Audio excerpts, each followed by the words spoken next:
আসসালামু আলাইকুম শিক্ষার্থীরা, আশা করি সবাই অনেক ভালো আছেন। আজকে আমরা প্রাথমিক গণিত চতুর্থ শ্রেণী বইটির পৃষ্ঠা নং 4 এর অনুশীলন 1 এর 1 থেকে 3 নং এই 3টি অঙ্কের সমাধান করব। তো চলো কথা না বাড়িয়ে শুরু করে দিই।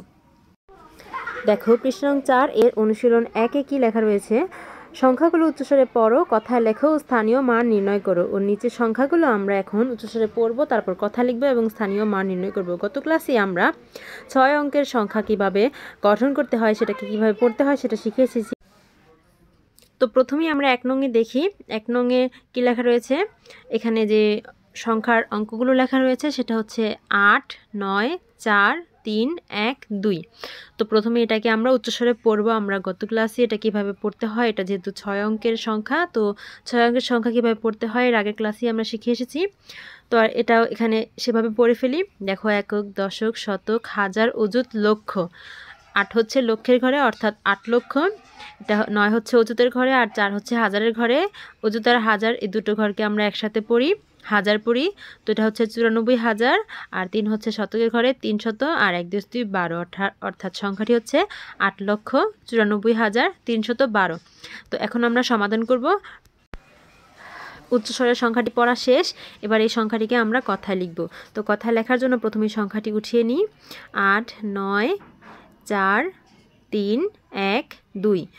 তো কথায় লিখবো, এবার কি লিখবো, 8 লক্ষ স্বরে 8 লক্ষীয় লক্ষ, 8 লক্ষ, চয়রসু বয়শূন্য রয় আকার দন্তন্য বহসন্ত বরশ্রী 94 হয় আকার বর্গীয় জয় আকার বয়শূন্য 94,000।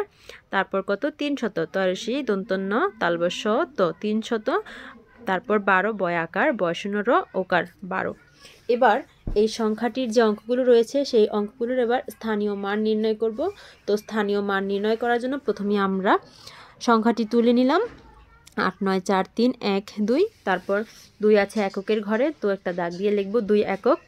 তারপর 3 আছে দশকের ঘরে।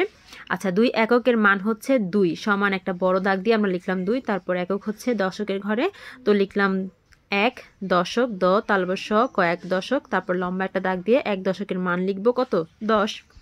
তারপর আছে 3 হচ্ছে শতকের ঘরে, তো লিখলাম 3 শতক।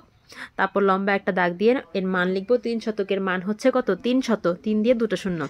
তারপর এই 4-এর স্থানীয় মান কত, একক, দশক, শতক, হাজার, হাজারের ঘরে আছে তাই লিখব 4000 হয় আকার বর্গ জয় আকার বয়শূন্য লম্বা একটা দাগ দিয়ে 4000-এর মান লিখব তো 4000, 4000 মানে কত 1 দিয়ে 3টা শূন্য, তো লিখলাম।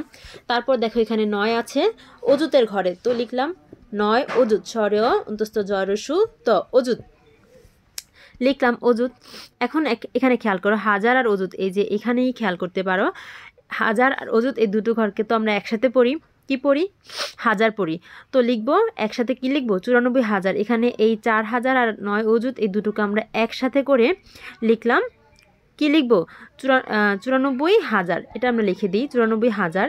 এবার আলাদা আলাদা করে মান লিখবো। এই 4000 এর পাশে লম্বা দাগ দিয়ে 4000 এর মান লিখবো 4000 অর্থাৎ 4 দিয়ে 3টা শূন্য। তারপর এই 9 অযুতের বরাবর লম্বা একটা দাগ দিয়ে 9 অযুতের মান লিখবো, অর্থাৎ 1 অযুত হচ্ছে 10,000 আর 9 অযুত হচ্ছে 90,000। 90,000 কীভাবে লেখে 9 দিয়ে 4টা শূন্য, তো এই লিখে ফেললাম। তারপর এই 8 এর স্থানীয় মান হচ্ছে লক্ষ, তো 8 এর নিচে দাগ দিলাম 8 লক্ষ লিখবে। এবার লিখলাম 8 লক্ষ। তারপর 8 লক্ষের মান হচ্ছে 8 লক্ষ, সেটা আমরা এখানে লম্বা দাগ দিয়ে লিখে দিলাম 8 দিয়ে কটা শূন্য 5টা শূন্য 1 2 3 4 5, এই তো 8 লক্ষ হয়ে গেল। এবার আমরা 2 নংয়ের সমাধান করব। তো দেখো 2 নংয়ে কি রয়েছে, 2 নংয়ে যে সংখ্যাটি রয়েছে তার মধ্যে যে অঙ্কগুলো রয়েছে অঙ্কগুলো হচ্ছে 3 6 0 5 1 8। তো এটাকে প্রথমে আমরা উচ্চস্বরে পড়ব। কিভাবে পড়ব, একক, দশক, শতক, হাজার, অযুত, লক্ষ। একইভাবে 3 আছে লক্ষের ঘরে অর্থাৎ 3 লক্ষ, 6 হচ্ছে অযুতের ঘরে আর 0 হচ্ছে হাজারের ঘরে অর্থাৎ 60,000।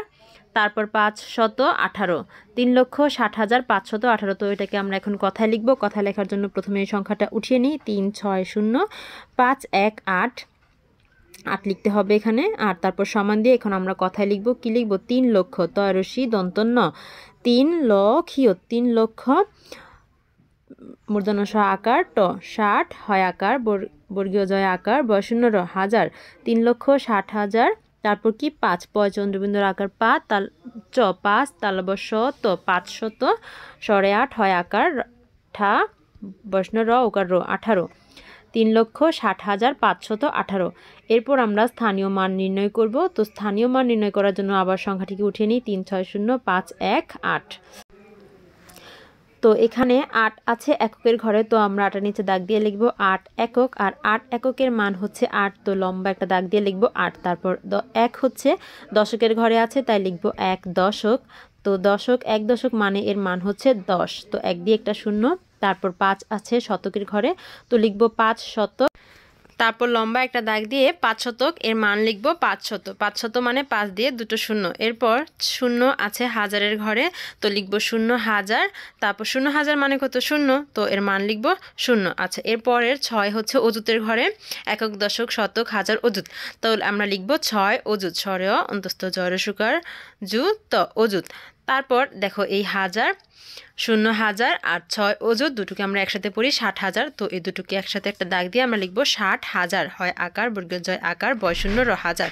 এখন আলাদা আলাদা মান লিখব 0,000 এর পাশাপাশি লম্বা একটা দাগ দিয়ে 0,000 এর মান লিখব 0, আর 6 অযুত এর পাশাপাশি লম্বা একটা দাগ দিয়ে মান লিখব 6 অযুত মানে হচ্ছে কত? 60,000। যেহেতু 1 অযুত মানে হচ্ছে 10,000, তো 6 অযুত মানে হচ্ছে 60,000, তো লিখলাম 60,000। তারপর 3 হচ্ছে লক্ষ এর ঘরে আছে, তো আমরা লিখব 3 লক্ষ। তো 3 লক্ষ এর মান হচ্ছে 3 লক্ষ। 3 লক্ষের মান আমরা লিখে দিব 3 দিয়ে কটা শূন্য? 5টা শূন্য। তো এই তো আমাদের 2 নংয়ের সমাধান হয়ে গেল। তারপর আমরা 3 নংয়ের সমাধান করব। তো 3 নংয়ে দেখো যে সংখ্যাটি লেখা রয়েছে তার মধ্যে যে অঙ্কগুলো রয়েছে সেগুলো হচ্ছে 7,3,0,0,84। তো এটাকে প্রথমে আমরা উচ্চস্বরে পড়ি, একক দশক শতক হাজার অযুত লক্ষ। 7 আছে লক্ষের ঘরে অর্থাৎ 7 লক্ষ, 3 আছে অযুতের ঘরে আর 0 আছে হাজারের ঘরে অর্থাৎ 30,000। তারপরে শতকের ঘরে কিছু নেই মানে 0 আছে, আর দশকের ঘরে আছে 8, এককের ঘরে আছে 4, তো 8 × 4 = 84। তো সংখ্যাটি হচ্ছে 7,30,084। এটাকে আমরা কথায় লেখার জন্য প্রথমে সংখ্যাটি উঠিয়ে নিই 7,3,0,0,84। তো লিখব কি 7 লক্ষ দন্তা 6 আকার, তো 7 লক্ষীয় লক্ষ তয়র ফলারসি তালবস্য 30 হয় আকার বর্গীয় জয় আকার বৈষ্ণ 30,084 জয়রসু বৈষ্ণ রয় আকার রা তালবস্য রসি সি 7,30,084। তারপর এখন আমরা স্থানীয় মান নির্ণয় করব। স্থানীয় মান নির্ণয় করার জন্য প্রথমে আমরা সংখ্যাটি লিখে নিই 7,30,084। তো এখানে 4 আছে এককের ঘরে, তো লিখলাম আমরা 4 একক, এর মান হচ্ছে 4। তারপর 8 আছে দশকের ঘরে, লিখলাম 8 দশক, তো এর মান হচ্ছে 8 80, 8 দশক মানে হচ্ছে 80। 0 আছে শতকের ঘরে, তো মান লিখলাম 0 শতক, এর মান হচ্ছে 0। তারপর এই 0 আছে হাজারের ঘরে, তো আমরা লিখলাম 0,000। তারপর এখানে 3 আছে অযুতের ঘরে, তো আমরা লিখলাম 3 অযুত। তো 3 অযুত আর 0,000 এই দুটোকে একসাথে আমরা কি লিখব? 30,000। 3 অযুত আর 0,000 এই দুটোকে ঘরকে আমরা একসাথে লিখব 30,000, তো লিখলাম 30,000।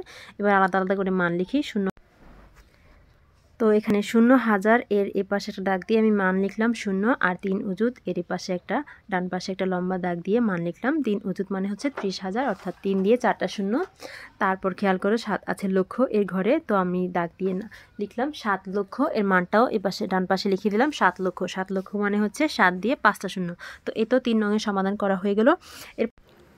এই তো শিক্ষার্থীরা দেখতে দেখতে আমাদের 1 নংয়ের 1 থেকে 3 এই 3টি অঙ্ক হয়ে গেল।